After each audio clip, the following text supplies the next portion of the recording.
So when I joined the B.Pre program, I was $2,000 negative in my bank account. I couldn't pay my rent, and I didn't have a car. And now I'm $54,000 in my first year. So 12 months later, my life changed. Go dummy, go beast on them. I go beast. Go deep, I OD on them. I OD. Apply pressure, put heat on them. Put that 0 degrees on them. What's up? It's your man B.Holmes back with another episode of Doors to Success.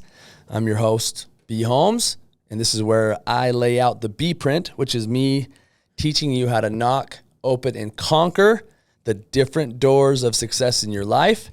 And today we are very excited because this marks a couple different segments of my podcast that I'm very, very stoked about. Now, I've been getting a lot of people saying, hey, you know, if this B-print thing works, your trainings, you've been doing this for a long time. Well, who are all your students? Who are the people that have come through your program? Who have you mentored? Show me someone successful that you've mentored. And the first person I thought of was El Jefe, Chris Sanchez. What's up, Chris? Hey, how you doing? I'm good. How are you? I'm doing great. Thanks for inviting me to your podcast. You're always invited. You're so welcome. Thank you. Hey, before we get going, as you know, I am doing this, what do you call it? A scientific experiment on visualization and putting things out in the universe to make it happen. I've got my Red Bull here, and I want to thank Red Bull for being the unofficial sponsor of Doors to Success in the B-print. I drink more Red Bull than probably anyone else in the world. I pay more and consume more. And so with that in mind, I'm a walking billboard. I always have one of these in my hand. So Cheers, brother. Cheers. Kiwi apple, best flavor. Keep it going. My first intention is so that they don't discontinue the flavor like they did during COVID, and I was paying $500 for people to ship in this flavor from Australia. I remember that. And second is to make sure that they sponsor us. I want them to send us some. I'm trying to get a refrigerator. I've offered to buy 2 fridges from them, and that's proving to be frustrating. So I said, hey, I'm just going to put it out there. I'm going to try to get them to sponsor us by thanking them for being the unofficial sponsor and really pushing my energies, still drinking a lot of Red Bull. Absolutely. I just told Louis to work it in my meal plan. So. Did he agree? Of course. He's listening to shaking his head right now. He didn't agree. Okay, so speaking of Louis, let's start there. For people that don't know, Chris is one of our managers at one of our companies, United Energy. And Chris, his story is phenomenal. Super excited. Chris went from being a real rags to riches kind of story, and I'm going to let him tell it.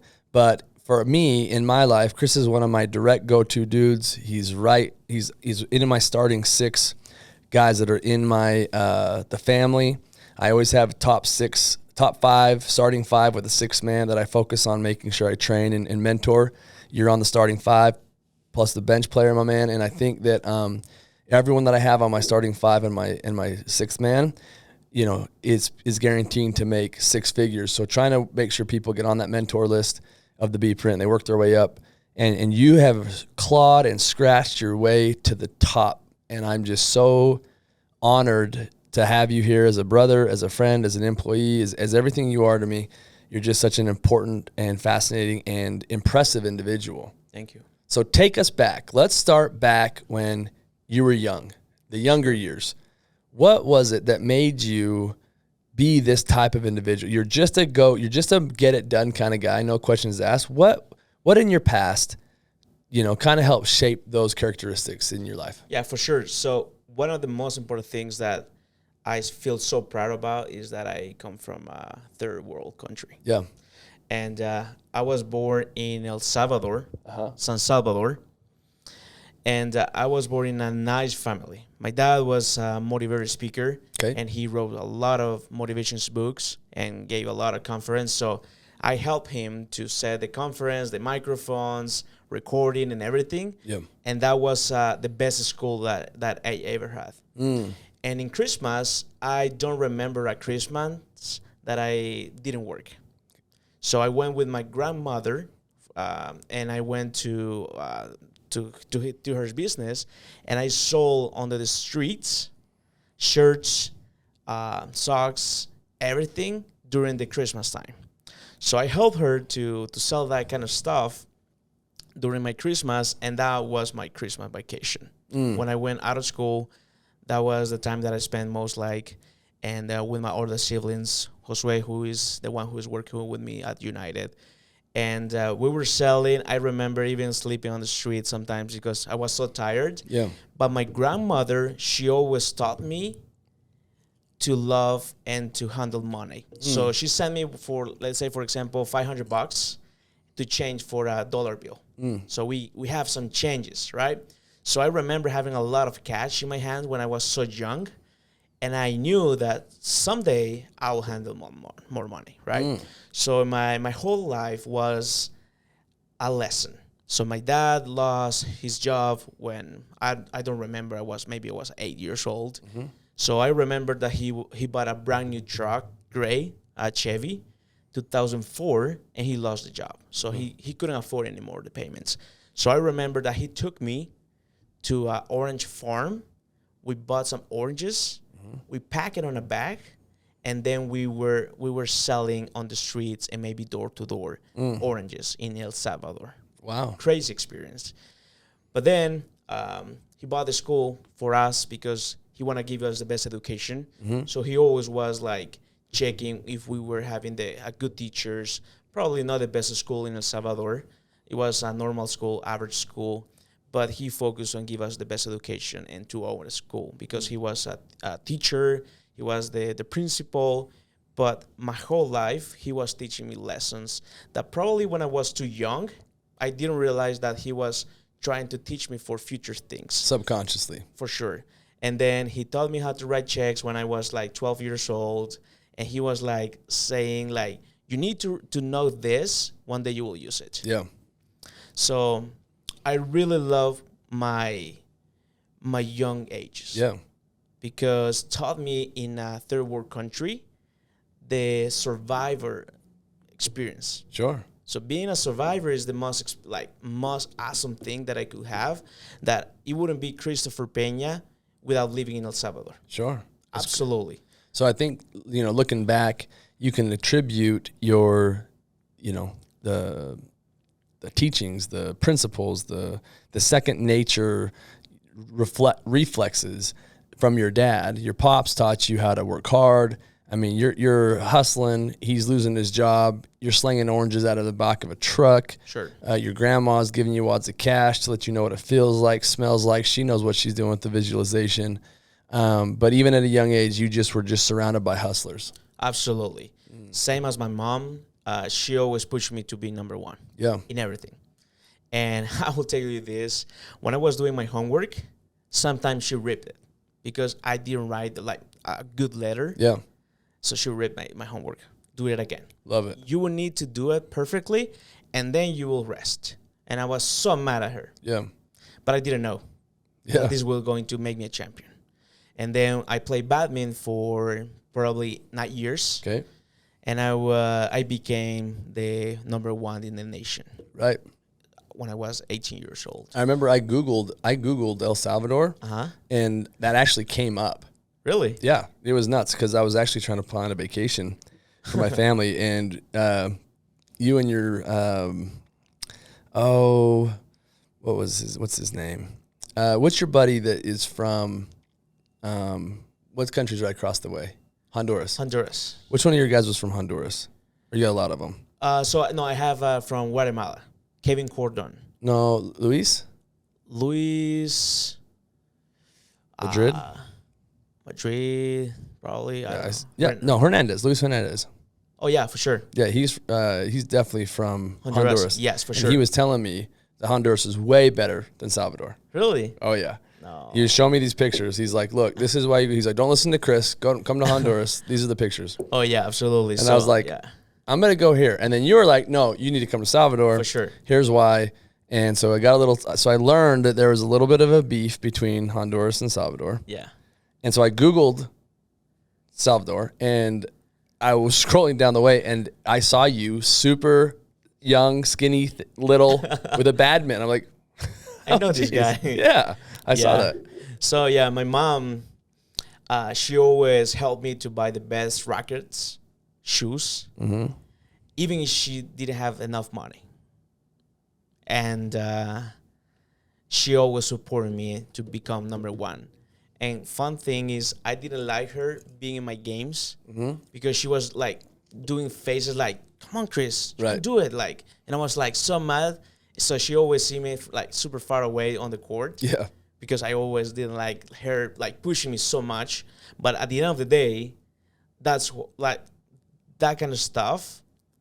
They knew that I was becoming like a really nice guy in the future. Sure. So to support my family, to make a difference in my whole life.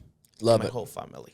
So we're here talking with Chris Peña and Chris Sanchez Peña. Peña Sanchez. Peña Sanchez. We're going to talk about it in a minute. But Chris is actually one of our managers at United Energy, one of the top money earners for our company for last year and this year, and exceptional leader. Now, something that people don't know, Chris, is that I bet they can kind of tell, but English is your second language. For sure. And when I met you, your English was really bad. Really bad. And I think watching you from when I met you, how much money did you have in your pocket when I met you? Minus $2,000. Minus $2,000. I didn't have even $1. You had a hole in your pocket, literally. And you were basically living out of your car. Like it was, you were homeless, broke, negative balance in the bank account. And so to watch you come into and sit down with me, let's talk about that. Let's talk about that first experience. So, you know what? Sorry, I digress. I want to get to there because you're just such an impressive person at this phase of your life, but I want to know how you got here. So take me back to, the next phase of your life where you've learned hard work, you've learned how to visualization, you've learned your mom, and they're pushing you to go be this type of person, this champion, as you say. ¿Cómo se dice champion en español? Campeón. Campeón, of course. Muy fácil. Campeón. Okay, so now you're a campeón. And how do you get to the States? How do you get here? How does that transition in your life? Take me to that phase, the 18 through the 21 phase. What happened then? Yeah, for sure.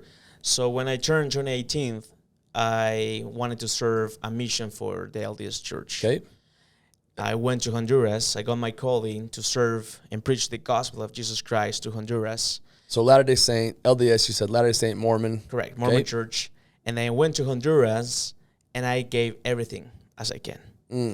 And it was for the whole experiences to become number one. Yeah. I just remembered the advices from my parents. You got to be good, follow the rules, preach the gospel, and never waste a day or a minute in your mission. So I became really good in my mission. I got some leadership goals on the mission, and then everything was matching from my youth ages to my mission. So I saw, because I had a few companions from Utah, so they told me about BYU, which is the Brigham Young University, and then I got a feeling that I needed to be here. I talked with many of my friends, and they say, "Yeah, just come. You will love it." Blah blah blah. So after my mission, so that was. Wait, hold on. We're not going to skip over that. So for most people, this is a crazy concept. You turn 19, 18, and you give up 2 years of your life. For sure. You go to another country. Sure. And luckily, you spoke the language. Yes.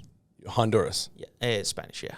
No, I know, but I'm sorry, you went to Honduras. Yes, I went to Honduras. And so what you do know about Honduras then, more than just their country rivalry? So, yeah, well, my parents travel a lot to Honduras. I was in Honduras before 2013. Oh, okay. And then cool thing is when they built the temple in Honduras, one of the leaders from the church, Elder Holland, was there. So my dad was a recorder for the church in Central America. So I was taking pictures in the stage with Elder Holland and my brother Josue. And they approached to me and say, "I got a feeling that I need to tell you this. You will serve in a place that you can't imagine. And you will become a really good leader in that country." 2013, 2014, I got a call to serve in Honduras. Yeah. Same place. It's exactly the same way Elder Holland told me. I didn't imagine that I was going to serve in Honduras. I was there. Right.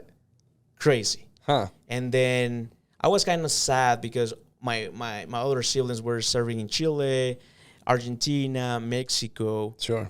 And I wanted to like travel and maybe learn a new language. Sure. And I was sad when I got the call in and I say, okay, I'll just give everything I can. Yeah. 3 weeks later, when in 2014, I remember that was December 27th. My dad was sick, and I don't know how, but my mom could afford my shirts, my tie, everything with sacrifice. I made my bags, and I packed it, moved to Honduras 2 years, sacrificed my university, my career in badminton. I was in my peak, and but I sacrificed everything I had at that moment to serve to my church. That's amazing. Yeah.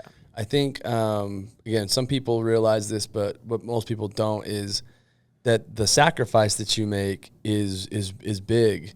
And, you know, the disappointment you probably felt when you opened your call and you saw Honduras, which is just, you know, it's almost like it's only a few hours away, Sure. right? So 2 hours away, correct? It depends where you are, but we're like border to border. Yeah. So it depends where you are. A couple hours. And so it's not like it's a big deal. It's almost like the next state down there, right? So a lot of people can relate to that feeling, but what a lot of people can't relate to is you making the decision to serve with your whole heart and give up everything. For sure. So I think that's very impressive. I also served a LDS mission, and my mission call, I was called to Oklahoma. And I had taken Spanish classes. I actually opted out and took AP Spanish as a junior in high school. I took college classes my senior year. So I was very advanced in speaking Spanish. It just came really easy for me. I just like understood it weirdly. And so my patriarchal blessing states that I would serve a native people in a native land. A native people with a native tongue. Wow. And so I'm like, oh, I'm definitely going to like South America, right? So when we grew up on the ranch, we did quarter horses, and I used to haul horses to Oklahoma all the time. Like every year there's a big horse show called the Futurity in Oklahoma, and I would drive our horses to the Futurity. When I was 14, we started going out there. So when I get my call, it's like pretty much the next, I was like, are you kidding me? I was so mad. I was so disappointed. And so, but when I got out there, I just made the decision. I'm all in. Correct. I'm all in always. And it's not where, it's how, and I'm going to give it hell, right? For sure. And you can tell because of how you talk about it with fondness. And so what was probably your biggest takeaway that you learned from your mission, your 2 years of service? Discipline. For sure. I had a schedule. I couldn't waste even a minute or an hour. And I follow, even if it was hard, even if it was raining or it was at night, I knew that I needed to grind. Like, I couldn't come back to home before 9. So that discipline is what helped me to become as well part of my Chris right now. Right. In my success of door to door. Because we were door to door at 9 o'clock in a third world country as well, dangerous. Sure. And I just needed to grind. I was wet sometimes. The river was like so high that we floated. And but that experience changed my life forever. It wouldn't be me without my mission. Right. For sure. So hard work, dedication. Now you're learning sacrifice and scheduling and commitment. And so from that experience, you said your dad was sick. So yes. I'm sure we'll talk about your dad here in a little bit, but then you came home from your mission, and then how did you get to the States? And then how'd you get doing door to door? How'd that go? Sure. So 11 days after my mission, I flew to California. And my first job was trying to become a tax preparer. And it was, I messed up everything because I was telling everybody, hey brother, how you doing? And it was a business. Like I couldn't say brother or sister. Sure. I was in my mission language still. And then like I was so dumb at that time because I was making the transition of being in the mission to the real world. The real world is not a mission. Right. It's a different world that now is going to practice and put and implement everything that I learned in my mission, in my school, and everything. And I never went to school at that time, so I didn't know how was the real life. So I was in a bumble before. So I went to California, saved a couple of $1,000s, flew back to El Salvador. 4 months later, I came to the U.S. with $20. I spent in the tuition fee for like was $2,500. My first semester, laptop, clothes, rented my apartment. So everything that I had was $20, and I slept in the floor with my sister for 3 weeks in my uncle's house apartment. And I was there, and my first vehicle that I bought was a kid bicycle for $40. And fun thing, because I bought it in the DI, Desert Industries. And I said, I only have $40. It was like $50. And they sold it to me for $40. So you got a deal on a bike. Used bike. A used bike, $40. Now you got wheels. Yes. You're in another country. You don't speak the language, and you got a bike. Sure. Now what? So I went to school for 2 semesters. I work. Where were you going to school? BYU, ELC, English Language Center. Okay. And then I was cleaning a museum for BYU, bathrooms and everything, all that kind of stuff. So you're a janitor. Yes. And then I moved to a different job. I wanted to be a teacher for the future missionaries.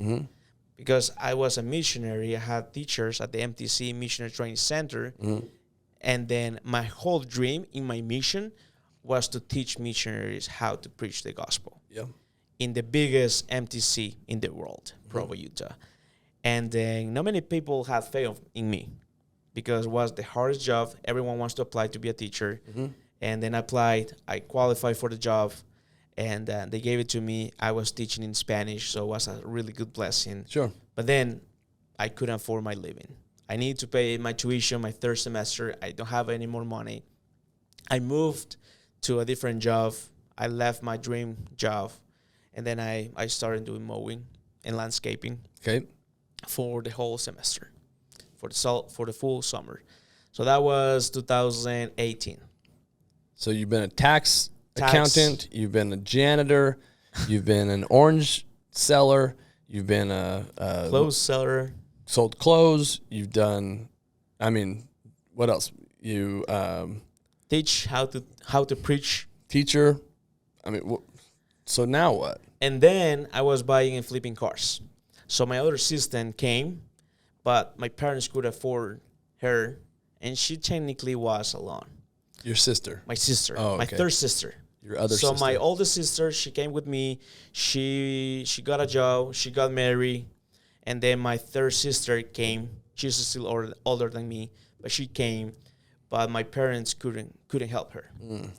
And then was buying and flipping cars. I was cleaning them up and then reselling them. Let me ask you something. Is it something like in these third world countries, like in Salvador, is it a thing for parents to be like, hey, we're going to save up enough money to send our kids to the States, and let's hope they go make it, but it's a better opportunity there? Yeah, for sure. Really? Because in our countries, we don't have a lot of opportunities. That's crazy. Yes. Like they'll just because I'm watching your face. I've heard the story before, obviously, but for everyone out there, it's like, it's expected that you will hit an age and get to the States, and then you better figure it out. Well, you will try it because getting a visa or a student visa is not just an easy thing. Right. You got to prove that you have assets. You prove that you have money to afford in the U.S. So it's not just easy. A lot of people can do it. So if you're a hard enough worker, if you set up enough time, if your parents were on the ball enough, correct, that they could send one of the kids out there, and hopefully they're hoping the daughters would just come scoop up and get married, right? Real talk. Yeah, for sure. And then my sister got rejected her first visa. She was so sad. And then I told her, let's apply for your student visa, and I'll bring you here. And then I was buying and flipping cars at that time, and as I was remembered that I was like cranking it up. I had like 6 cars, but by that time, but I needed to sell all of them to help my sister, and I was like, I've been doing this, and the only thing that I've been doing just spending and helping my sister. Like, I felt so not mad but sad, because I thought I will never make it. Like, if I'm like that, if I'm helping her, I will make my dreams come true. And then my dad told me, and my mom, keep helping her, God will bless you 20 times more. And at that time, I was just frustrated. And I helped her. She got married. She had a good family, awesome family. I had a beautiful girl. And then that was like something that I felt like as a successful time. Because I helped my sisters while my dad was kind of sick. And I, in that moment, somehow just switched to become a man for my family. So I became a man for my family. My dad was so proud of me after every work, every day. I was calling him, telling him what's going on and everything. And one thing that he never want us to be here, because he never want to see us cleaning bathrooms or dishes, because he gave us the education to become a professional. And cleaning bathroom is not bad. It's just he didn't want it like that for us, that kind of life. So I felt so happy but frustrated because I had no money. Right. So somebody invited me to go door to door, and then I made a commitment with the landscaping company, so I couldn't leave them. So I am a man of commitments, and I didn't leave landscaping, but then tried door to door for 4 months. I barely made like $200 in 4 months. And it was cold. I didn't have gloves, nothing. And I sold a couple cars to afford my living and my sisters as well. Quick, door to door. I just quit, and then went back to clean and removal snow in winter at 2 a.m. And I needed to be at school at 8 a.m. So I was so tired. I was making like $100 a day. It was good for a student, but I was hungry. But you couldn't stop going to school because of your visa. Correct. So you're in a predicament. No wonder everyone's probably like, why would you go be a tax accountant? Why would you go be a janitor? Why would you go sell oranges? Why would you go flip cars? Why would you go be a teacher? Like, you had more jobs than most people see in their entire career in the 2-year span.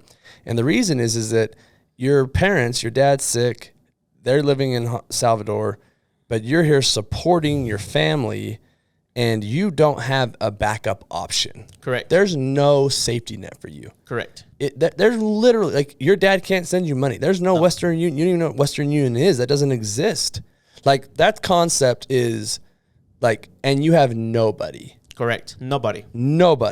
Like, I don't know how we can, like, communicate that correctly enough for people to understand, and I know it because I know you, but you had everything on your shoulders. And a lot of people say, I had on my shoulder. You couldn't even go home to mom to sleep on the couch. Mom lives in Salvador. Correct. Like, it's just a fascinating concept. So then you tried door to door, unsuccessful. You're back to doing snow. You're doing snow removal just to pay, and life is like a rat race for you. Yes. Like, absolutely nothing. I came from zero, from nothing, from scratch. So I the only option that I did was burn my bridge. I can't go back. Right. I'm so far away. I made everything. So I was eating more. I was like so stressed. I gained so much weight. And but you're not even speaking the language. Correct. People don't understand this. Like, let me send you to Prussia. Like, if you're listening, your dad's like, hey, you're going to Prussia. You're going to go take care of your 2 sisters. You can't speak the language. There's no career. You have no skills other than what I taught you. Sure. And it's hard to hire you. Oh, yeah. Nobody want to hire me. Right. Because I was from another country. Sure. You can't, all of it. Like, that's a gut check. Yeah. That's a real live, like, you better be confident. And I was 22. 22. So you're here. For sure. Then, 2019, I came back to door to door. I became a setter. So I was just making appointments door to door. And then I saw the money a little bit. And I like it. My first check, the biggest check that I had from door to door. Yeah. In those few months that I came back was $2,000. That week I made like $2,000. Yeah. And I woke up, I saw my bank account, I played music, like gang music, and I was like feeling the music, feeling the power, the first $2,000 in a week. Never done in my life. The minimum wage in El Salvador is like $500 in a month. The full day. Sure. 40 hours a week. So it was like, I've never done this in my life. I want more. So I had some problems. And then I had an issue in another company that they fired me for being from another country. And I didn't know. Yeah, I didn't know how to figure it out, like the way and create my companies and create everything legal and everything. I didn't know anything about that. Sure. Until I met a real man who taught me everything and became a mentor. And was Brandon Holmes. I was like, I was like, who was it? Who's the man? It was me. So but let's talk about where we met. So, like, take us back to that. So we've got the stage set. You've got a little cash. The other company's putting you off. They're running you around in circles, probably for a couple reasons. That you probably created a lot of accounts, and the closer wanted the accounts. They want to pay you, whatever. I lost $25,000. That's exactly what I'm talking about. So you lost You lost money. My first $25,000, by the way, I lost it. Or you had it, whatever. Okay, you didn't get it, or it was taken, or whatever. You didn't have it. And so how did we meet? So another friend arranged the meeting with you. And I remember that I wasn't confident at that time. Just a little bit, but I was minus $2,000 negative because I lost $25,000. My car didn't work. Used clothes, because it was winter again. I couldn't afford like a sweater or a jacket or anything like that. Right. And I woke up to your office. I saw you with the style, your Jordans, not shirt, and I saw you like, wow, who's this man? The way that you talk. First thing that came into my mind was, I want to work with this guy. This is the man. I felt it, you know. This is the man. So we were starting talking. I had like a crew and a team, and I said a couple guys with you. A couple guys with me, and I told you, okay, if you want me to work with you, listen that, like, if you want me to work with you, for you, not the opposite. I was in that position to ask you that, but I did it. I tried. You need to give us $50,000 to start with as an event, as an event. If not, we're not going to do it. Right. And you laughed like that. Exactly the same like that. And you said, nope, I'm not going to give you $50,000. I mean, I can.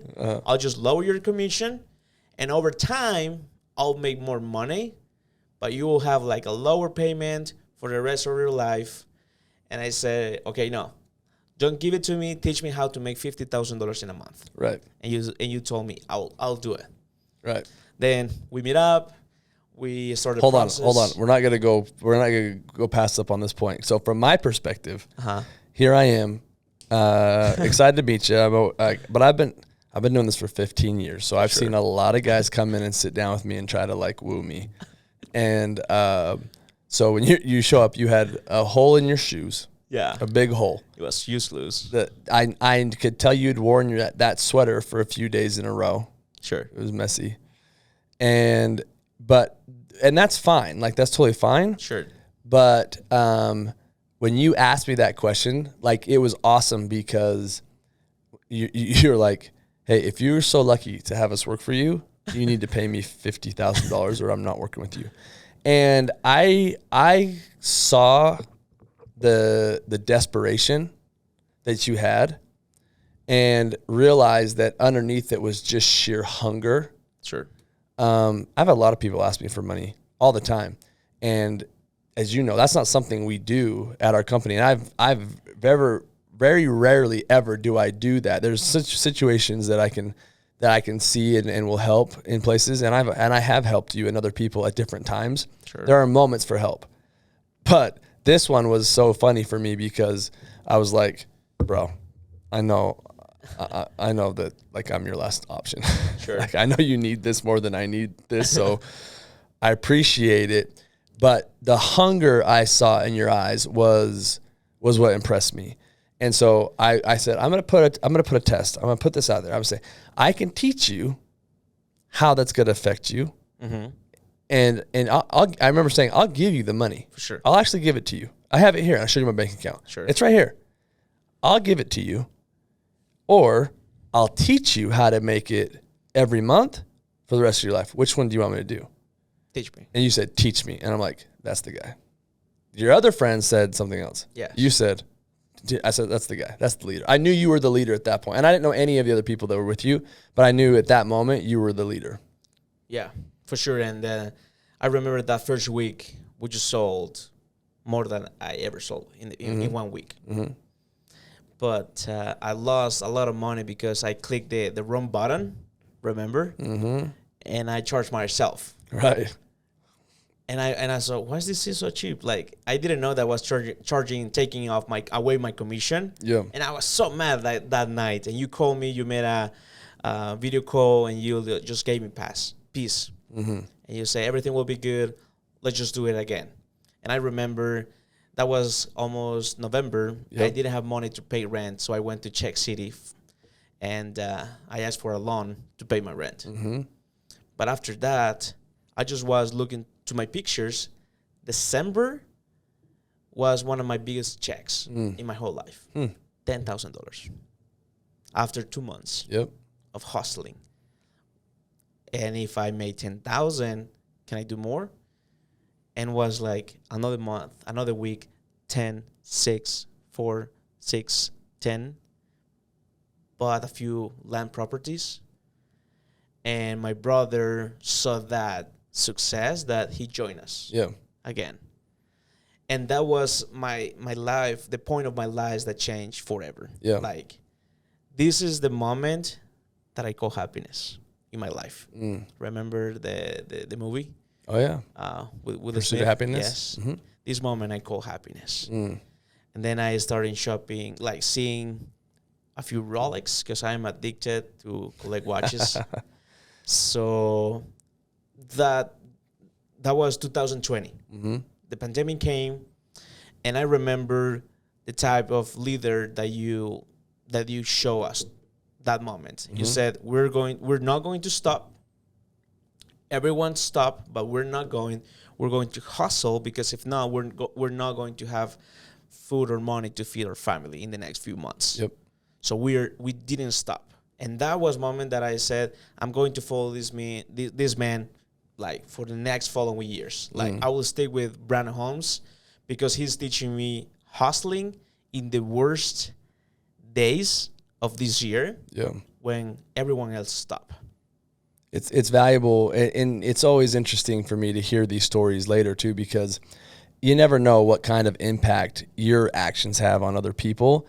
I just knew that in those moments, like we had, whether it's the snowstorm, whether it's a helo crash, I call it a helo crash. And now in my life, I get excited, not in any kind of sadistic way, but like, hey, the pandemic's hitting, and I remember being like, crap, we have a choice. We can either double down on our hustle and go really lead, or we can shrivel and die, or put our heads in the sand like do an ostrich.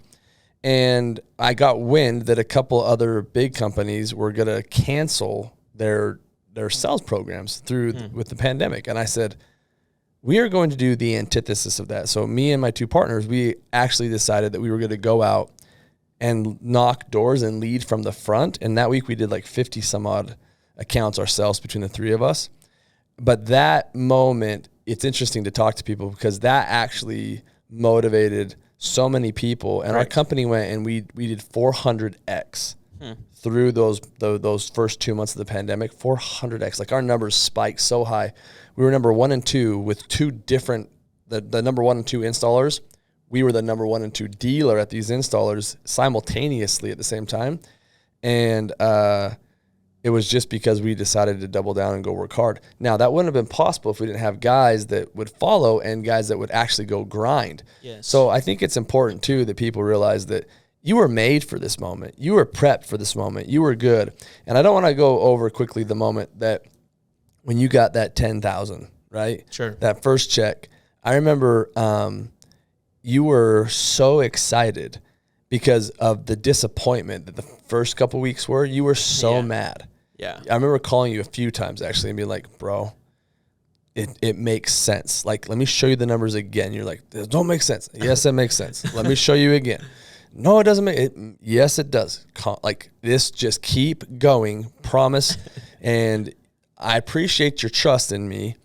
And I kept teaching you the principles, kept teaching and going over it. And we spent a lot of time. And then, boom, when the dam broke, it broke for you. And everything that you had put in the work, well, other people would have skirted away or died or gone away. Sure. You kept it going. Yes. So when that learning curve hit, boom, like it just came like a flood. And you just started pulling checks to where I was like, oh, man, he's making so much money so fast. I don't even know. This is going to be bad. This is going to be bad. Because then you start buying watches and shoes, and I probably didn't help in that regard either. Yeah, like if I wouldn't be in the bad situations before, I wouldn't appreciate. Right. And maybe it will change my personality, but it never changed. Yeah. Like the only fancy thing that I buy is watches. Other than that, normal clothes, my lifestyle is normal. Yeah.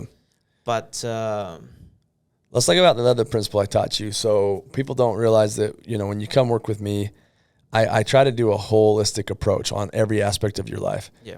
And so one thing you came to me and said, hey, I want to buy a car because I saw you making all this money. Sure. And I said, okay, we're going to teach you how to buy the right kind of vehicle first and how does it work on your taxes and what's it going to do.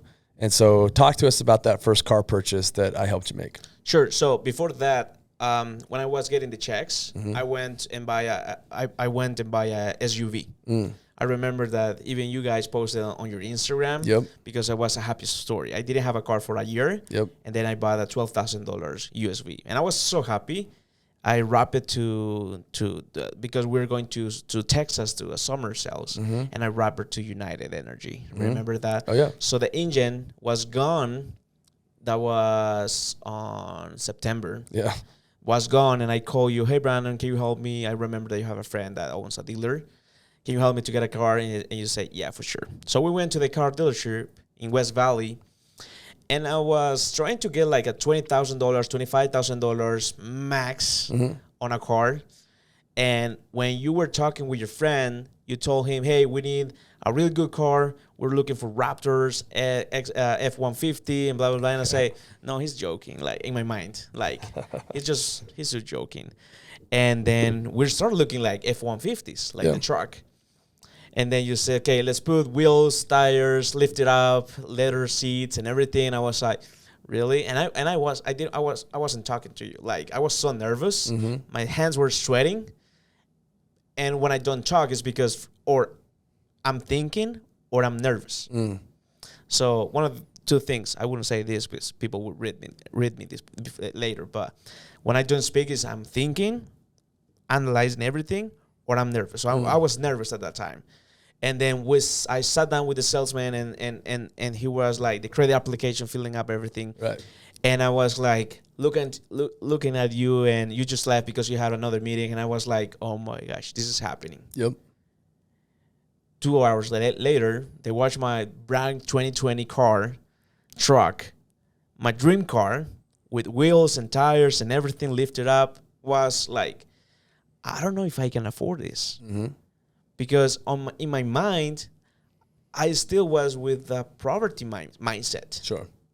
I never spent so much money in my life. I never bought a brand new truck. I never bought or gave almost the half of what the truck cost, just to almost pay it off, everything.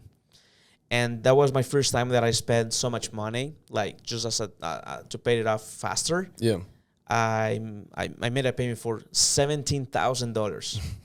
And I was like, I felt something in my chest, like in my soul, like, oh my gosh, $17,000. But I just pushed through it. I got the courage, and again, I burned my bridge. Yeah.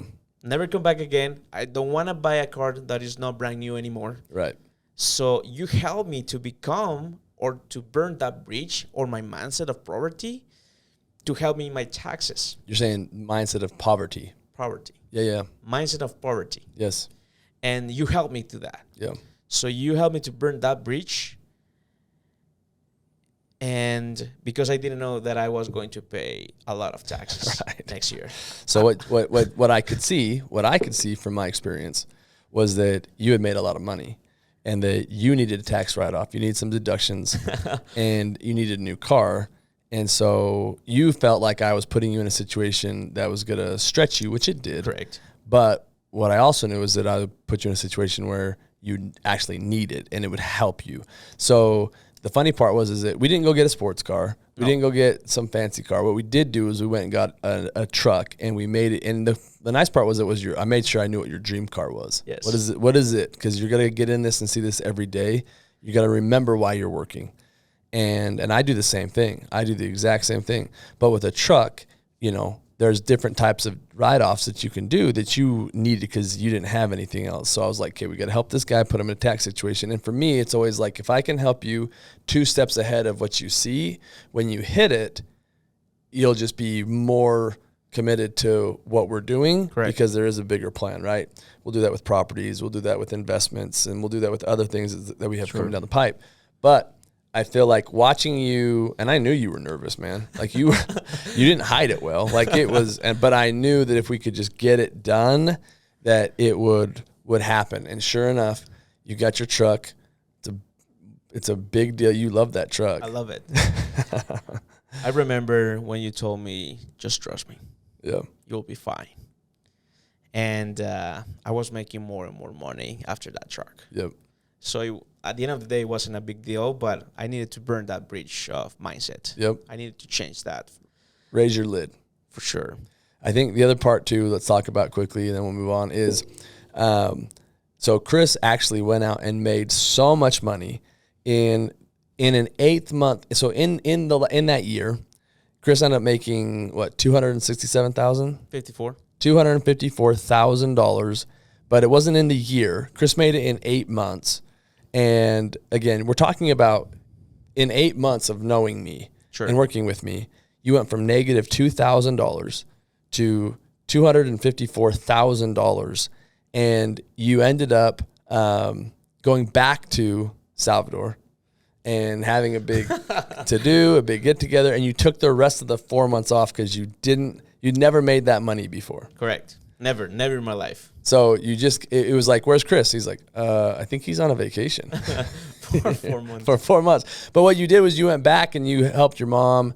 You changed. You had a big Thanksgiving dinner for everyone. Like you came back the king. How was that moment? Well, I was so nervous. That was the best feeling ever. Yeah. Coming back when I didn't have anything, to be able to take care of my mom.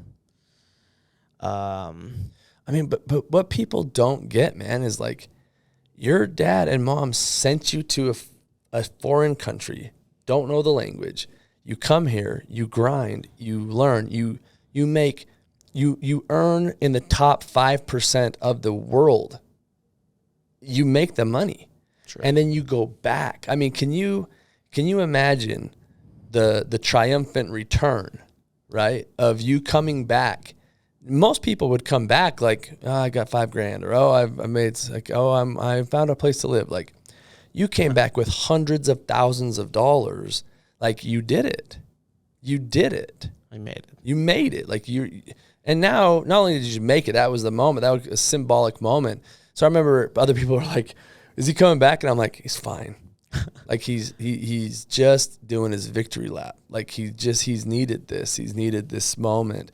And it was even more important, because let's talk about your pops for a minute. So let's dive back and talk about, your dad's situation in all of this and how that plays in. Sure. So 2019, when I was knocking and being a setter, remember when I made the first $2,000 in the first week? That was one of the last news that I gave to my dad, that I was making it. And one of the last advices that I got from him was, keep doing what you're doing. Keep the path of solar. Learn how to sell and find somebody who will mentor you. That was the words. Exactly. And I'm not lying about this. Know and learn how to sell and find a mentor. And then I said, okay, that's fine. And keep helping your sister. God will bless you 20 times more.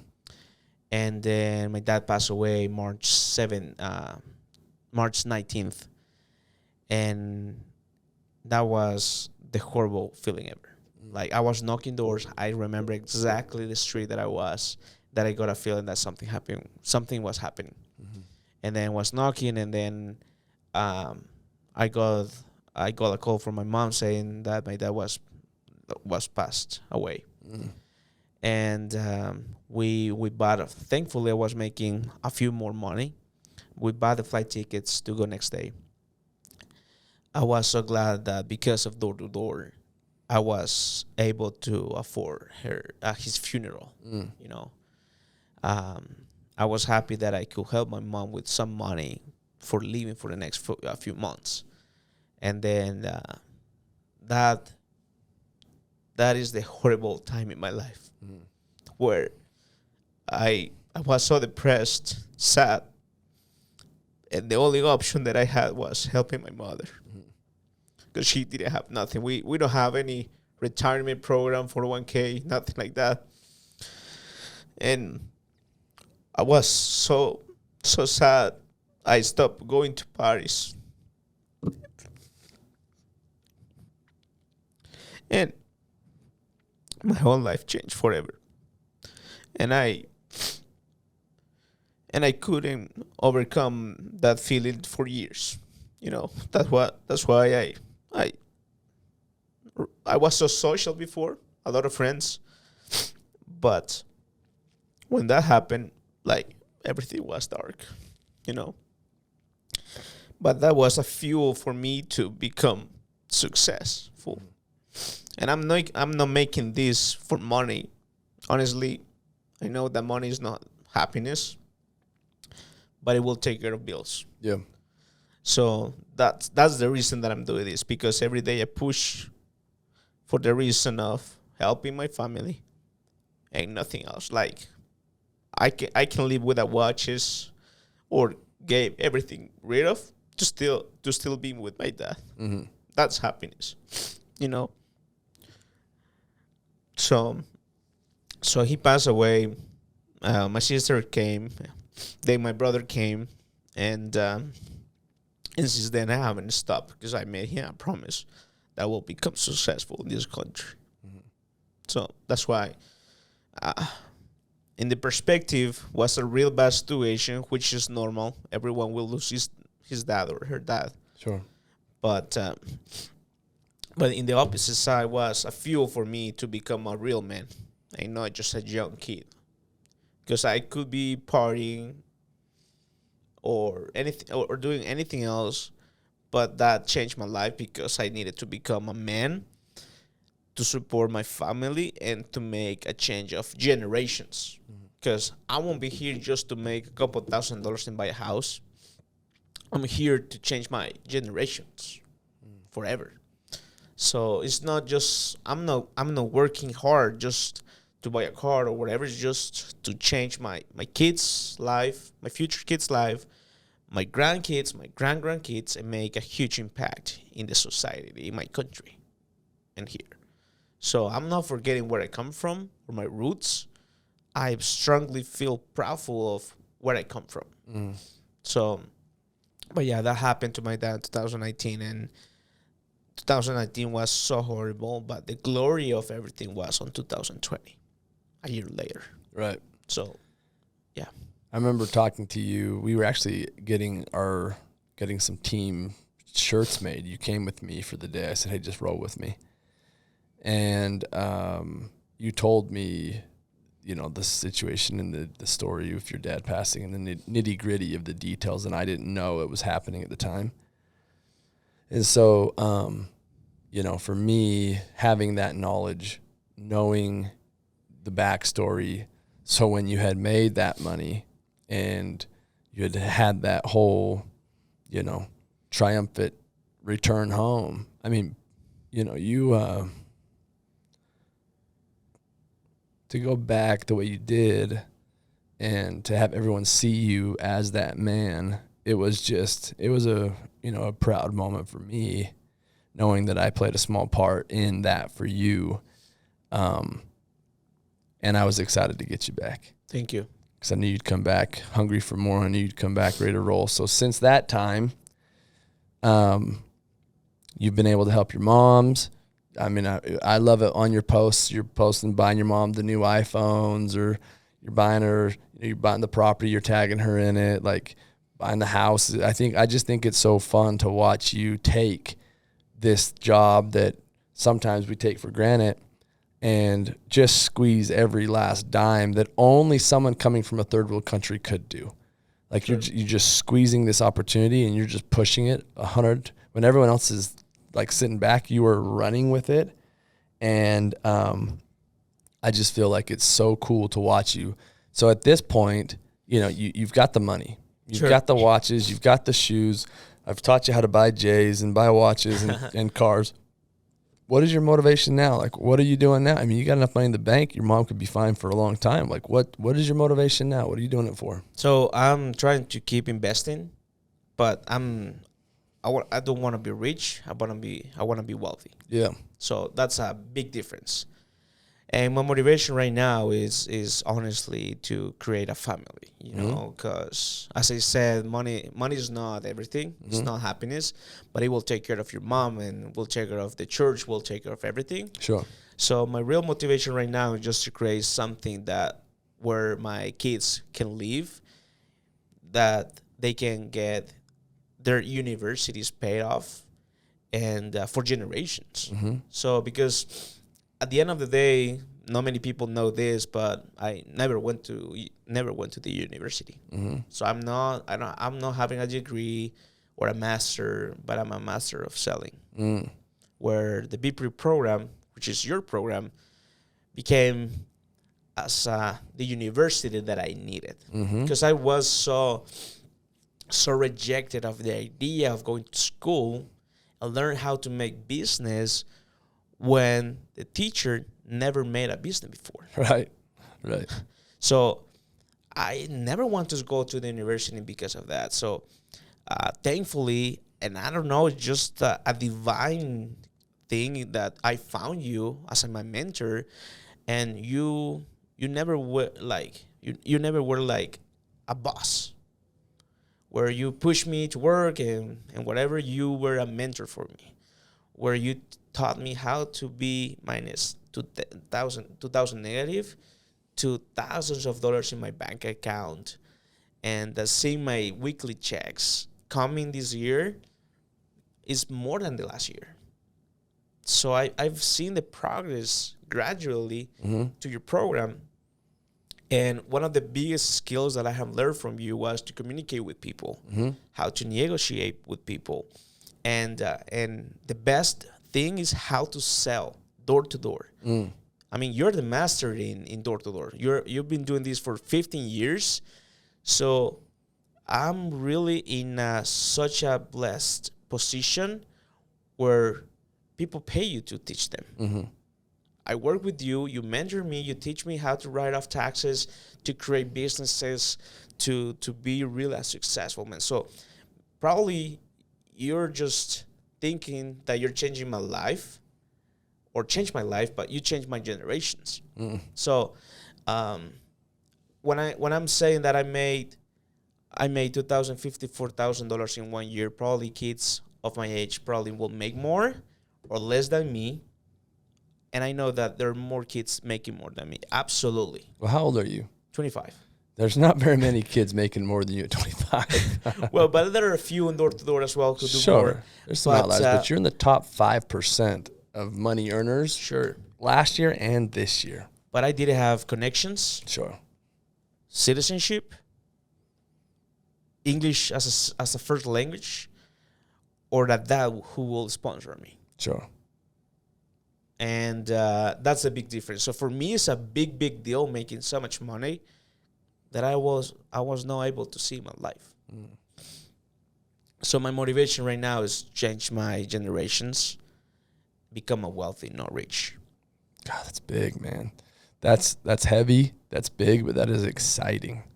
Like that, you could be the pivot point. You are the pivot point for all the Peñas to come, right? Like that's going to be so big. And your sisters, your brothers, like you were laying the foundation. I feel blessed myself where that's why, people ask me all the time, why are you doing this? If you've made all this money, and I'm so glad we're having this moment because, and this is why I chose to go bring some of my students on the podcast, was everyone's like, why are you doing this? Well, if you made all this money, if you got $1 million, if you're a millionaire, why would you spend your time training us?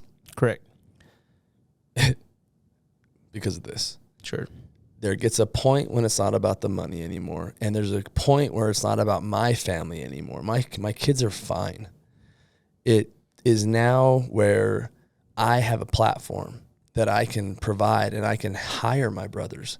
I can pay for my sister-in-laws. I can now hire you. I could train you. I could mentor you. I can pass on. It's for my kids. It's semi-selfish because why do I get up and go work every morning when I don't need to?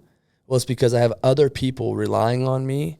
And this is the perfect example of I feel responsible. We have over 300 employees. I'm responsible for people's families that could be changing generations. And man, that feels big for me. And I just am so blessed that we have a platform. So now you can take that platform and you go run with it and you go do it.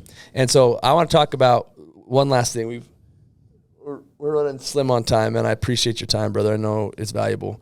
But there was a moment where you decided that you didn't need me anymore. You had learned everything you needed from me, and you'd made your $250,000, and I'm going to go down the road without B.Holmes. So take us through that thought, because there'll be people there are people in my life all the time that come, they learn a little bit, I help them take off, right? A lot of people actually, and some go out down the road and you don't need me once you start making the money. Correct. But what people don't understand, and I have a whole nother group of clientele that at, $500,000 will engage me to come into their businesses and train them to get them up to $1 million, and from $1 million to 10 million. You need someone that's done those different steps, who's walked that path.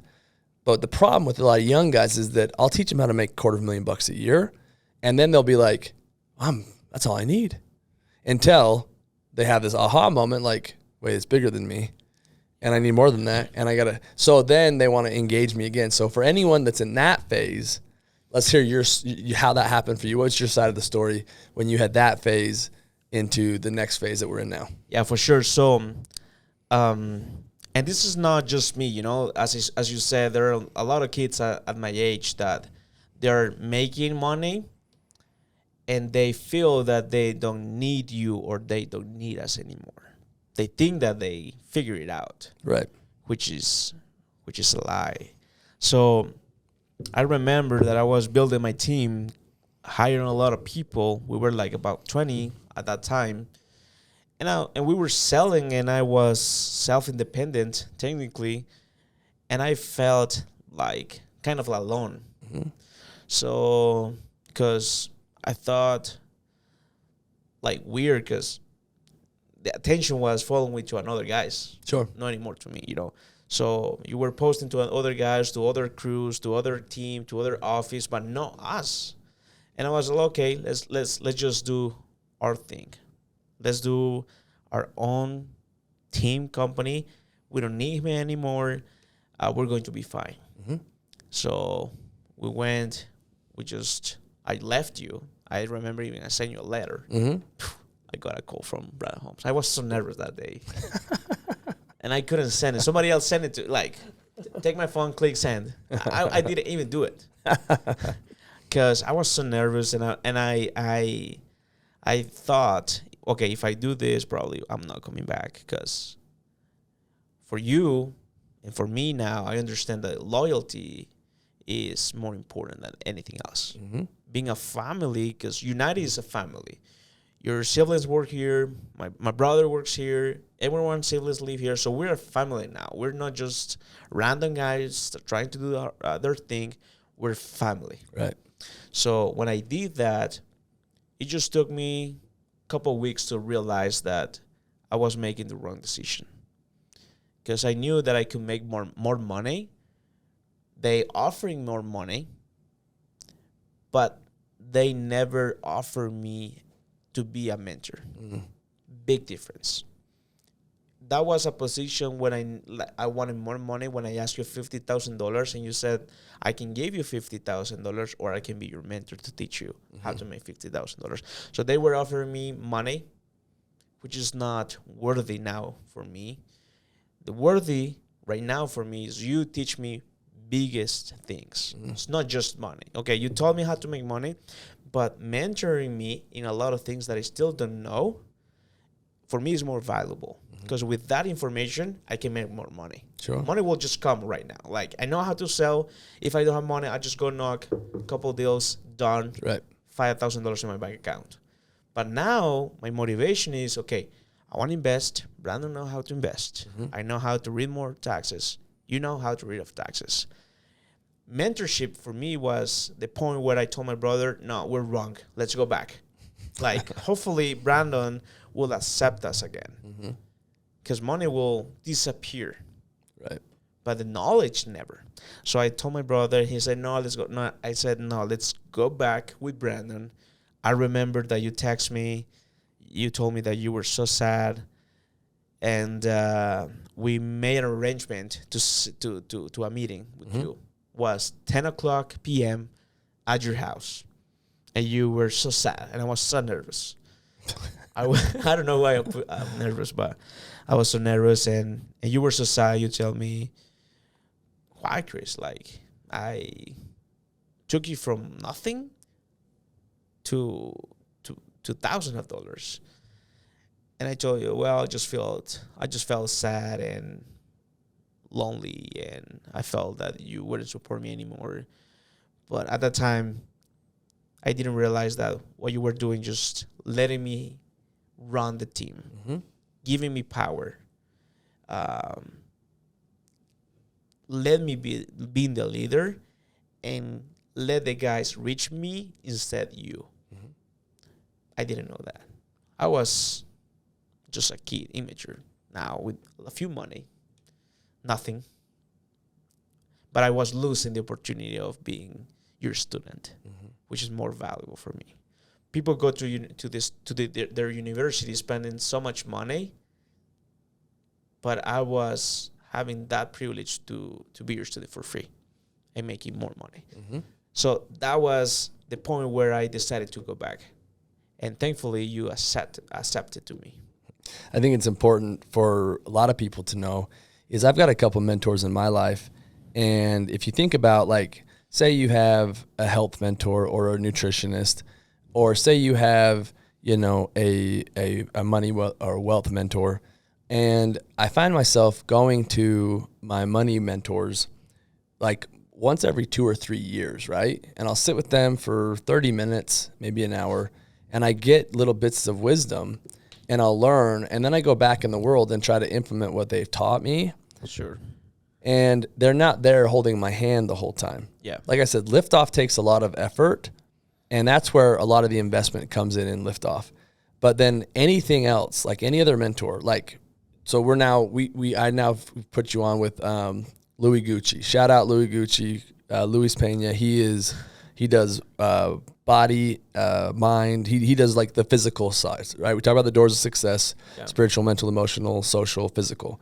Louis is our physical mentor for both of us. For sure. And he actually was he's a product of the B print. He's came through my program. I taught him how to sell, and now he's out doing his thing. So it's fun now to come full circle and have my students teaching me in another avenue. And again, I can train later about hierarchy of mentors. And most people think it's a hierarchy, like a a vertical hierarchy. It's not. It's a horizontal network. Correct. Where whoever is learning and has the heads up, whoever has the deal, that's who we want to go learn from and have the deal brought to us from. So if you think about what Louis Gucci does, you meet with him how many times a week? 2 times a week. 2 times in 7 days. So two out of, what's that? 2 out of 7 is 28%. 28% of the time you meet with him. And how much time is each of those meetings? 1 hour. 1 hour. So you meet with him 2 hours out of, 168 hours in a week. Sure. So 2 out of 168 is, 0.01 is the time you're seeing that mentor. Correct. So he'll give you that knowledge. He'll help your meal plan. He'll tweak your macros. He'll give you the workouts to do for that body part, whatever. And then the rest of the time, what do? You go out and you do what? Go work. You go put the work in. And it's hard for people to understand. But after I get you up and I get you in the manager position and you're actually managing your team, I have to detach at some point, or all your guys keep coming to me for my knowledge, where I want them coming to you. For sure. I'm giving you 0.1% of my time tweaking what you're doing because you have to go try it on your own, or I can't help you. Correct. That's just me keep doing it. So that's a big part of any mentorship that people need to understand, that if you don't go run on your own, if you don't go try and do the workouts by yourself or try the meal plan, you don't know where you're going to fail. You don't know where you're going to succeed. I don't know where you're going to fail or succeed either until you go implement what I've taught you. Correct. So go try it, go practice it, and then let's make the tweaks. For sure. And that was the transition where I should have done a better job at educating you what's coming next. Yeah. But you were doing such a phenomenal job. I thought that this was something that, you were super busy and you were running. But other than that concept, the other piece I want to focus on is what happened when you came back. And we've had a recent issue yesterday that you sent me, right? Yeah. Let's talk about that. So when you came back, what did I tell you when you came back? So if you come back again, you can't leave anymore. I said, I'll take you back. Yeah. But if you leave again, we are no longer brothers anymore. You're dead to me. Yeah, you're dead to me. Yeah. You're dead to me. We're not brothers. We're not brothers anymore. And I say it to everybody. And I say that with so much love. No, yeah, for sure. I do. You weren't angry. No, for sure. And I tell that to a lot of people. And it's not because I'm a jerk or a dick or whatever, but it's me being real about my time. For sure. And about my investment in you. I want you to know that this is me qualifying my people to where I spend my time. That if you are going to go again, I won't invest my time to have you come back and put it in you to go. I've done that cycle before. I've been doing this 15 years. I've had people come back. And the emotional toll it puts on me is too much. Yeah. So if you want to come and be committed and you need to leave, that's fine. I'll take you back. I'll take everyone back. But then once you go again, that's you telling me you really want to go. And I'm good with that. But you need to know you're dead to me at that point. Well, I'm not dead. I'm not dead. You'll never know. But we're always brothers. Sure. I said that. Sure. I said we will always be brothers. Correct. But from a mentorship standpoint. Correct. Yeah, no, correct. I got it. I'll pick people who want my time. And so now what's happening in your life? What happened yesterday? You sent me a text message. You're kind of worried because someone was doing something like that to you. So guys that I mentored them, I taught them when they were broke. Yep. -2,000. Huh? -2,000. Yeah, kind of like that. I I told them and showed them how, but they just wanted the easiest part. Yep. They didn't want to put the sacrifice on build something for them. Yep. Because in United, we're building our company. I always tell, this is like, I'm a partner with these guys. This is my company as well. Because I'm building something. So when something is wrong, right now, I don't complain. I just give ideas.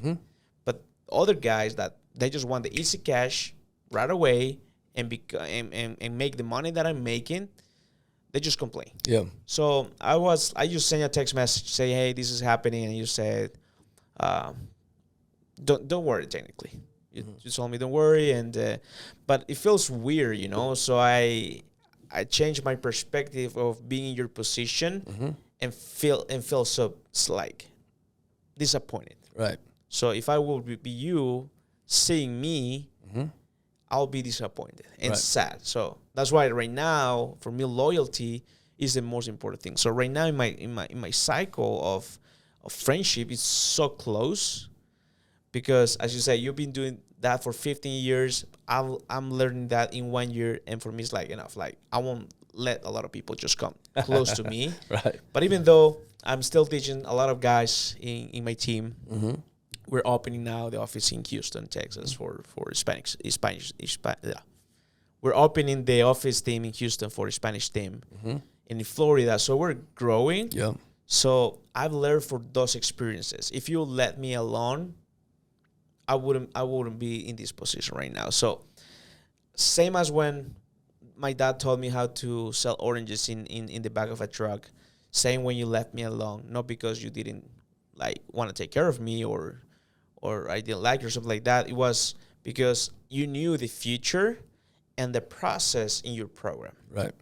Like if you like you gave me power to run a team, and because of that, I have learned and experienced some good and bad things. But now I'm more wise of running a team. So I'm so grateful that you did that for me. I think the final lesson on this is, and I knew when you left and came back that you would experience this at some point, but my response to you was, you shot me the text, and it was a picture of one of your guys with another company, and I said, sounds familiar. I think we both know someone that did that to me once upon a time. And you said, how would you handle it? I said, you know exactly how I handled it. Same as I handle you. The same exact way I handled you. And you said, no, this is different. No, it's not different. I said, oh, it's really different? Oh, it's so different. Like, it's just different. I said, let me tell you something. It's not different. I said, how you handle him should be, you know how to handle it. I handled it that same way with you. So you're going to let him back. He'll come back. And you're going to tell him, I want you back. Come back. But if you go again, you're dead to me. Because he'll come back. And then you'll have that talk. And then you're going to re-up and reinvest and spend your time with him. But it's important to know that it does come full circle. And you're going to have a lot of guys come and go. It's going to happen a lot. Some guys will choose not to come back. And that's okay. That's okay. It's not about you. It's about other times in people's lives, and that's fine. But it's part of your growth period. Right. And if he had to be the lesson, so be it. He served a great purpose for you and your growth. For sure. But you know how to handle it. You know what to do. Same as you handle me. You're ready. You're ready. All right, man. Well, Chris, I did this to you last time. I've told you this before, but last final thought. If you were passing away and you had, you're a son or daughter, and you had to tell them one thing, one piece of advice, and you had 30 seconds to tell it to them, and then you were gone. And, but they would implement it. Sure. It's something they would actually do. Sure. What would be your piece of advice that you'd leave to them that you knew they would do that would cause them to be successful in their lives or whatever? Sure. So I told you this before, and I will say that somebody who I really love, and I want to take care of this, and if I am passing away, I always let them know that they need to know how to sell, and they need to find a mentor and go to B.Holmes.